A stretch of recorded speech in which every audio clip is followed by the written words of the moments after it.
If you like old houses and you're mad about antiques, you got to promise yourself a visit to Newport, Rhode Island. And this would be a great place to get started. It's known as King's Coat, a Gothic revival cottage, and it's full of some great things. Come on, look at this, a classic Newport secretary. But over here in front of this overstuffed settee is what I really want you to see, this Butlers table. It's a base and a tray. The idea was that the beverage service would be prepared elsewhere in another room in the house, set on the tray, and carried in here to be served. Now I'd like to talk about shop safety. Be sure to read, understand, and follow all the safety rules that come with your tools. Knowing how to use your tools safely will greatly reduce the possibility of personal injury. And remember this, there is no more important safety rule than to wear these safety glasses. Now I'll show you how I built today's project. This Butlers table is a nice project. And when it came time for me to build the prototype, the most difficult thing was finding these Butlers tray hinges. I finally located some at my woodworker's supply shop, and these are solid brass, and they have a special function. There's a little built-in spring that holds the sides up so they won't fall down. And at the same time, when you flip it down, they have a little ledge which holds the leaf horizontal so that you don't need any support underneath. And when you go around and look at the knockoff versions at furniture stores, you want to check a couple things. We noticed that a lot of them were put together with metal angles in the corner. This is a true mortise and tenon joint. The other thing that I noticed was that a lot of the tops were veneer plywood. This one is solid mahogany. This is a real nice project, can be easily accomplished in a weekend, and we'll get started today with this big portion of the top. Now over here I've laid out 4 1x6s. I've tried to put them together so that the grain patterns blend in with one another so that when it's all glued up it looks as much like one piece as possible. And I put some little score marks on it to keep them in the right orientation. Now, I can't glue up from here. I've got to solve a problem. If you look at this board, you see it's tight here and it's tight here. There's a big gap in the middle. So I'm going to turn to my joiner to straighten those edges.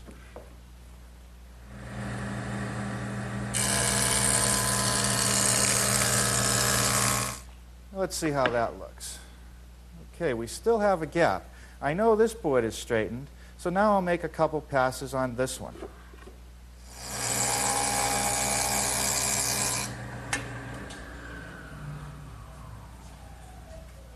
Okay, let's see what that did. Okay, that took care of the problem.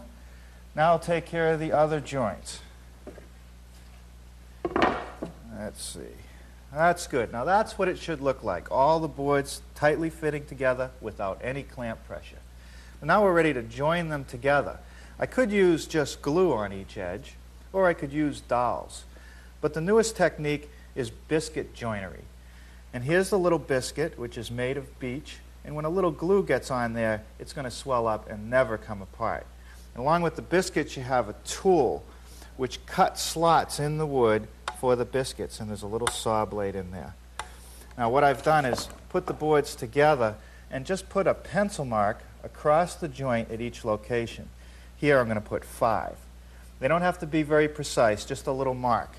And I'll take the board over to my vise, clamp it in place, and then just set the tool on the edge of the board, aligning my pencil mark with this indicator mark on the tool.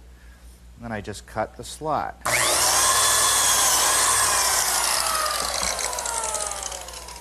And that's how the biscuit goes in. Now I'll cut all the slots in the remaining edges. With all the glue applied, we're ready to join them together. It's as simple as just aligning all the biscuits and clamping it up.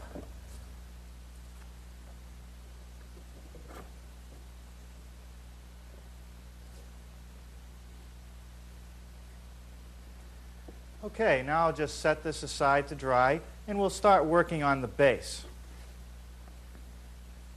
The base consists of legs, rails, and a cross brace to support the bottom.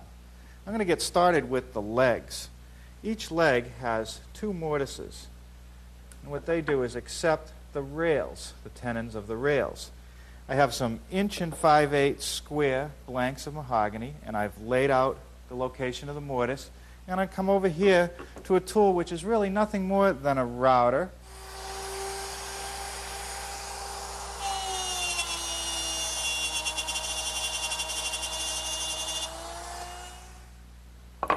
Doesn't that do a great job? The next step is to knock off the inside corner of each leg. That allows me a flat spot to fit the cross brace into later. Plus, it makes the leg a little more elegant. And to do that, all I'm going to use is the table saw. I've tilted the blade to 45 degrees, and I've set the fence in the right position. And I want to make sure I use a push stick as I go through the last few inches.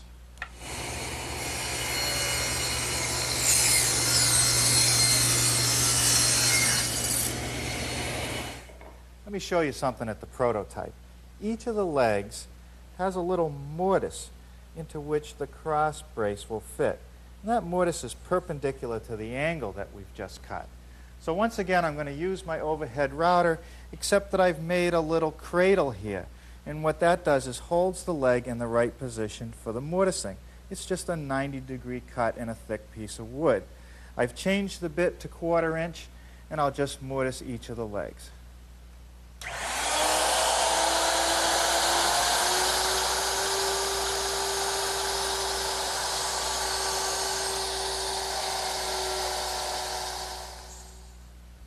Now we're ready for some tenons. I'll take this one out here. And each rail has a tenon, and the first cut that I want to make is the shoulder cut on the flat surfaces. And I'll do that over on my table saw, where I've set up a gauge block, which will control the length of the tenon. It's 1 1/16" from the outside of my saw blade. And I've raised the blade to 3/16 of an inch, and now I'll make the shoulder cut on each end of all the rails.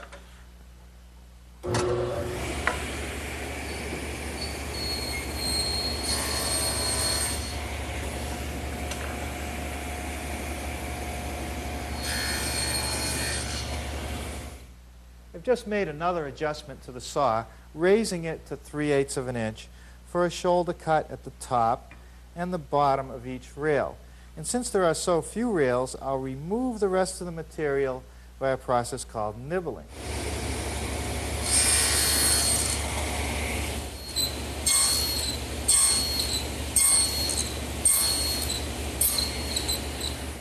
The last cut to make the tenon is called the cheek cut, and that's removing this material right along this edge. I'm going to use my tenoning jig, which is a heavy cast device made by the saw's manufacturer, and it runs in the same slot as the miter gauge runs. And what it does is it holds the wood vertically and perpendicular to the saw table. It works great. Take a look.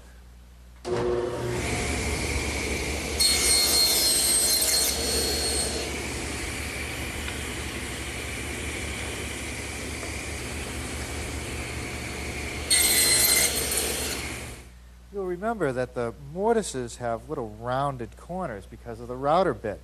So I'm going to take my sharp utility knife and just sort of whittle away the corners of the tenon so it'll fit in there. The mortises that are in the leg intersect one another. So that means that when I slide the tenon in, they're going to hit one another unless I miter them back. And I'll use my miter box to do that. I'll just knock the corners off.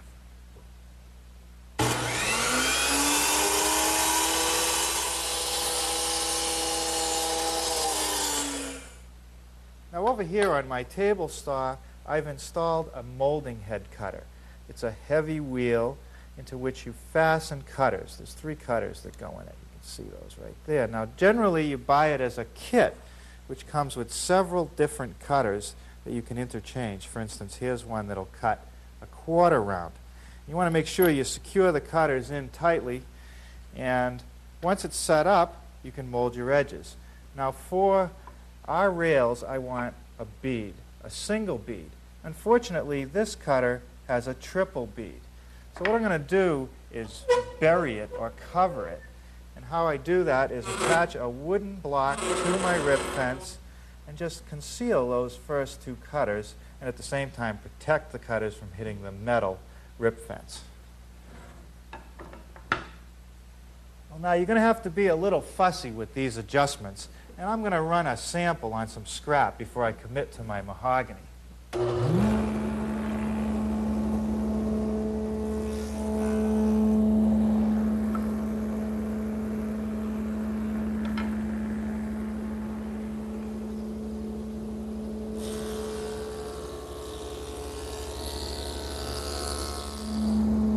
Now I'll bead the leg, too.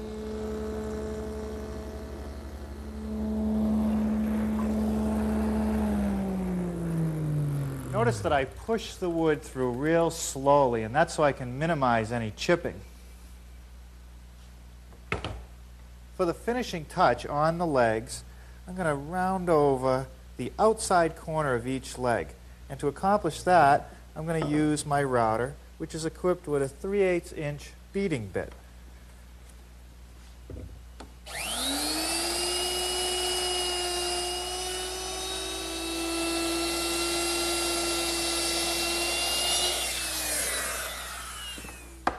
Now's a good time to dry fit all the pieces together so that you can check the joints and make sure that they're properly cut.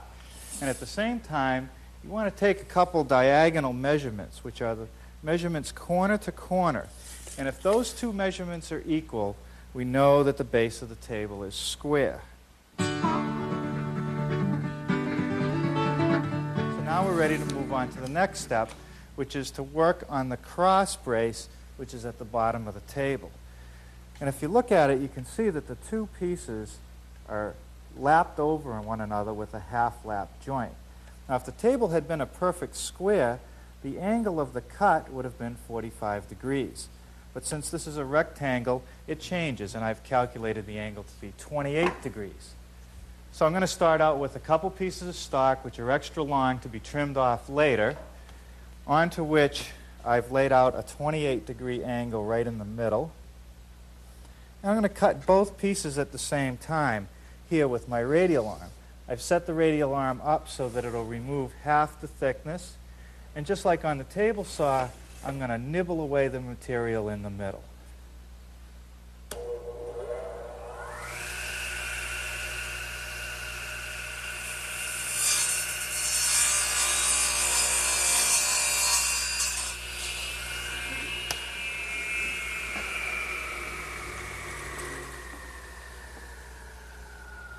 That's good.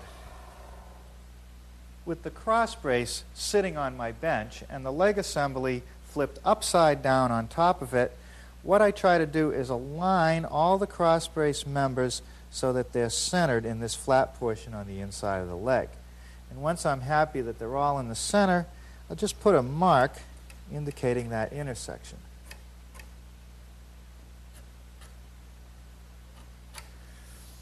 Now I can just move the assembly out of the way, and now I can slip these apart and transfer the lines all the way around each end.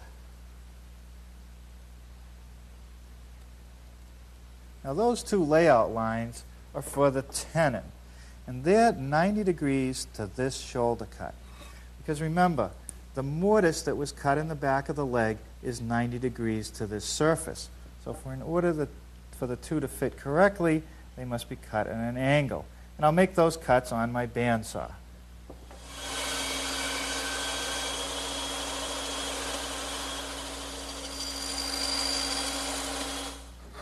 I just use my little dovetailing saw to finish up the tenon.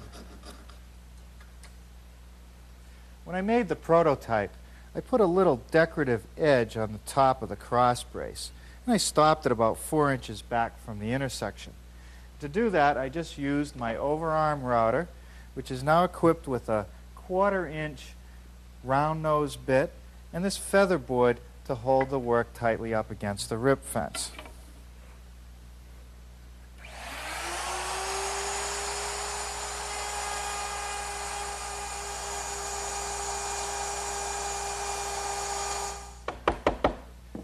one final check of all the joints, make sure they fit properly. And then I'll disassemble it, lightly sand it, and I'll be ready to glue it up.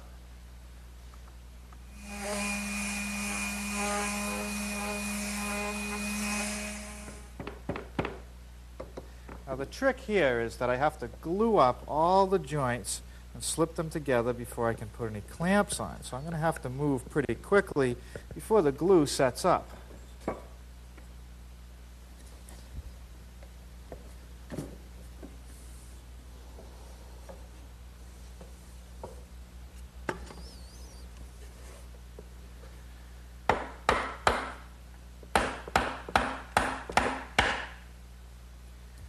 Well, I could probably get away without clamping any of this, but I want to just make sure that I can pull those joints tightly together.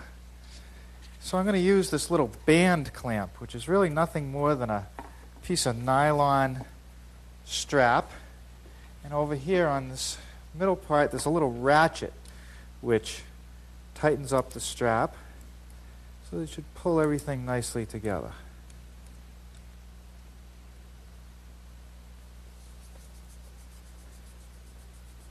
Now is also a good time to take a damp sponge and wipe off any excess glue that's squeezed out. Well, while that dries, let's go to work on the top, which is dried by now. I'm going to unclamp it, scrape off the excess glue, and sand it.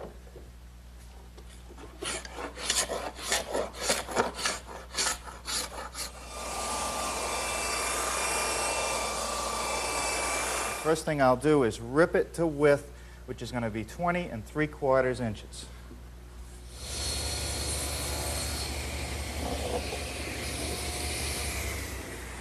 Now I'll just take it over to my joiner and dress up that edge.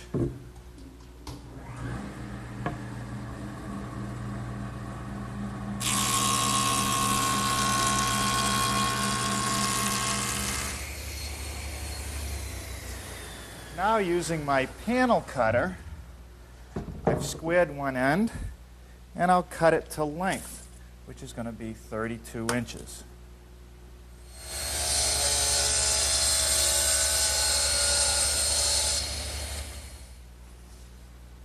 The next part of the project could prove to be the most tedious part, mortising all these hinges so that they're flush with the table surface. There's 8 hinges in all, and I suppose you could chisel them by hand with a chisel and a mallet, but that takes a lot of time. So I figured out a way to do it with my router. Now you're going to have to make a jig, and the jig is very dependent upon the size of the hinge, the size of the mortising bit that you use, and the size of the router base. What the jig is a piece of plywood that's been cut out, a little box in the middle, and it allows the router to ride up against it and cut out a mortise. Now I had to readapt this one. I've added some cleats because it was previously used for a wider hinge. And once I cut a couple samples, I ended up with a perfectly aligned width on the hinge, and it'll also set the depth correctly. This guide keeps it squarely aligned with the side of the tabletop. I simply slide it over to my layout line, clamp it down, and I'll just run the router through it. Take a look.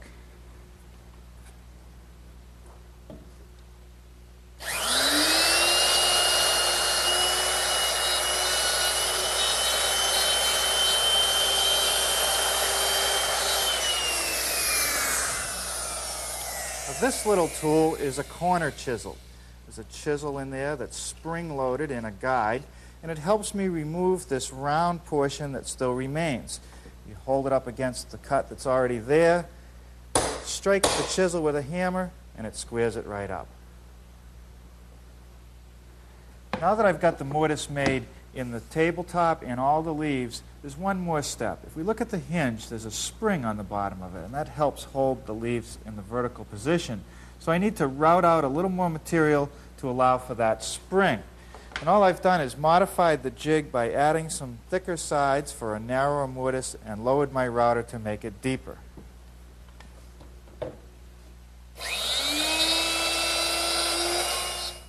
Now I'm ready to lay out the shape of the leaves using a pattern.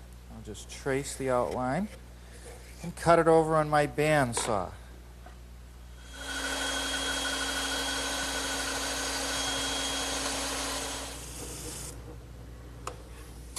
I'm using the drum sander mounted in my drill press to smooth up the rough edges. Take another look at the prototype with me. Along the top edge of each leaf is this little cove detail made with this 1/4-inch round nose bit. The bit doesn't have a bearing to guide me along the edge, and I can't do it freehand or else I'd be all over the place. So the manufacturer of my router makes this attachment that goes on the base, and it has a little roller which guides the bit along the edge of the work.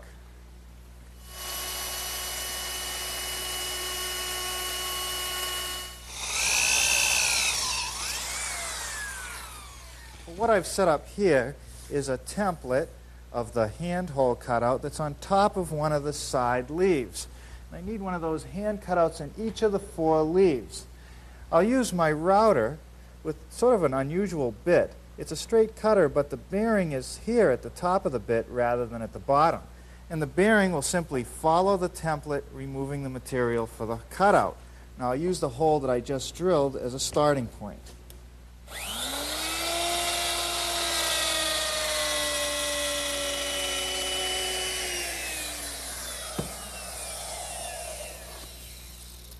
That sure makes the job easy.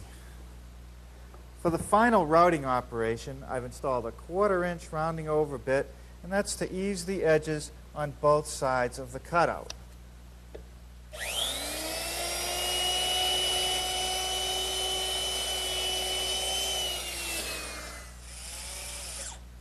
Well, with the last screw in place, this project is nearly complete. But not before I take the base and center it on the bottom side of the top, and then add these little corner blocks which will align the top with the base.